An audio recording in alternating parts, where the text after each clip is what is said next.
ఈ రోజున నన్ను కానీ గౌరవ ముఖ్యమంత్రి చంద్రబాబు నాయుడు గారిని కానీ మీరు ఏమన్నా కానీ ఇది మేము ప్రజాస్వామ్యాన్ని నమ్ముతాం. మీకోసం ఒక మాట విని మీరు ఒక చిన్న పిటిషన్ ఇస్తే మేము తీసుకొని మేము దాన్ని సరిదిద్దడానికి ప్రయత్నం చేస్తూ ఉన్నాం. కానీ మనం ఏం వారసత్వంగా వచ్చినాయి మనకి అంటే అప్పులు, వాళ్ళు చేసిన దోపిడీ, ఏ విధి విధానాలు లేకుండా అనేక సమస్యలు వారసత్వంగా ఇచ్చేశారు. నేను ఇక్కడ మనకు కనిపిస్తున్న కోనసీమ కొబ్బరి సీమ, ఇది ఒక కొబ్బరి చెట్టు మనకి ఫలం ఇవ్వాలి అంటే కనీసం 8 నుంచి 10 సంవత్సరాలు పడుతుంది. పూర్తి స్థాయిలో దాని ఫలితం చూడాలంటే కనీసం 15 సంవత్సరాలు పడుతుంది. నేను ఈ రోజున మిమ్మల్ని అడిగేది ఎలక్షన్ ముందు అడగట్లేదు, ఇప్పుడే అడుగుతున్నాను. వచ్చే 15 సంవత్సరాలు ఈ కూటమి ప్రభుత్వానికి మీరు అండగా ఉండాలి. ఒక కొబ్బరి చెట్టుకి మీరు ఎంత కొబ్బరి చెట్టుని పాతే అది 10 దశాబ్దం తర్వాత ఫలితం ఇస్తుంది. అలాగే మీరు పెట్టుకున్న నమ్మకం అన్ని సమస్యని రాత్రికి రాత్రి చేయటం కుదరదు. కానీ నేను మీకు మాటిస్తున్నాను, ఇక్కడ ఉన్న యువత అందరికీ మాటిస్తున్నాను, పెద్దలకి మాటిస్తున్నాను. నేను చాలా ప్రైమ్ ఏజ్లో వచ్చాను. నేను పాలిటిక్స్కి ఎర్లీ 30sలో వచ్చాను. నేను దేనికి వచ్చానంటే నేను ఎంతసేపు మనం జై హిందులు కొడతాం, మహాత్మా గాంధీ గారికి దండలేస్తాం, నేతాజీ సుభాష్ చంద్రబోస్ గారికి సెల్యూట్లు కొడతాం, దేశభక్తి అంటాం. కానీ వాస్తవంగా వచ్చేటప్పటికి సామాజిక బాధ్యత కానీ దేశం పట్ల భక్తి కానీ చూపించడానికి చాలా వెనకాడతాం. నేను ఎప్పుడు వెనకాడలా, ఒక అడుగు ముందుకేశాను. గెలుస్తానో ఓడిపోతానో, అసలు ఉంటానో పోతానో నాకే తెలియదు. నేను ఒక విప్లవ స్ఫూర్తితో అడుగుపెట్టాను. నేను నా సమాజం కోసం నిలబడాలి, నా దేశం కోసం నిలబడాలని ఆ కమిట్మెంట్. అసలు ఈ ఎన్నికల్లో నేను నేనే గెలుస్తానో లేదో నాకు తెలియదు, నేను ఓడిపోతానో లేదో నాకు తెలియదు, గెలుస్తానో లేదో నాకు తెలియదు. ఒకే ఒక్క హోప్ ఇచ్చింది నాకు, రాజోలు హోప్ ఇచ్చింది పోయిన ఎన్నికలు. ఈరోజు కూటమి ప్రభుత్వం చూస్తున్న 151 శాసనసభ్యులు కానీ 21 పార్లమెంట్ సభ్యులు కానీ వీటికి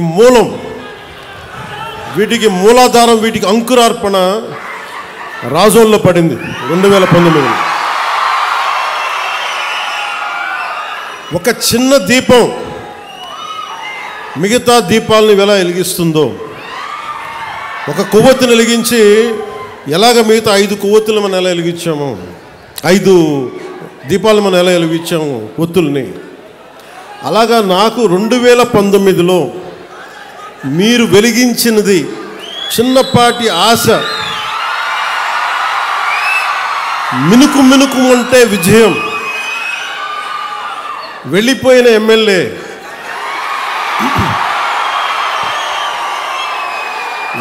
వెళ్ళిపోయినా ప్రజలు వెళ్ళా, నా అన్నదమ్ములు వెళ్ళా, నా ఆడపడుచులు వెళ్ళా, మా అక్క చెల్లెలు వెళ్ళా, మమ్మల్ని నిరంతరం చిరంజీవిగా ఉండని ఆశీర్వదించే పెద్దల వదల్లా.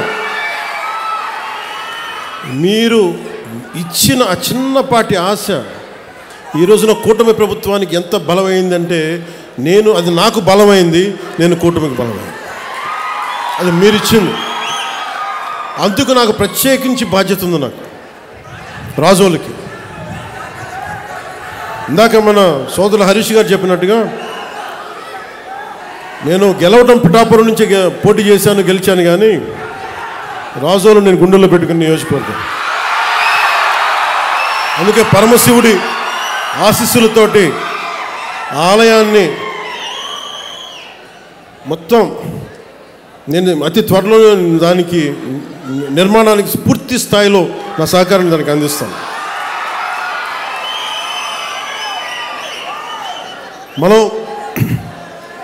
పల్లె పండుగ 2.0లో రహదారులు దాదాపు 8,571 కొత్త రహదారులు నిర్మాణం చేస్తూ ఉన్నాం. 5,838 కోట్లతోటి 8,571 కిలోమీటర్లని కొత్త రహదారుల నిర్మాణం. అలాగే మనకి గోకులాలు ఉంటాయి. మనకు ఆవుని గోమాతగా పూజిస్తాం. ఇన్ని సంవత్సరాల్లో ఎవరు కూడా ఇన్ని గోకులాలు కానీ ముందుకు తీసుకెళ్ళలేకపోయారు.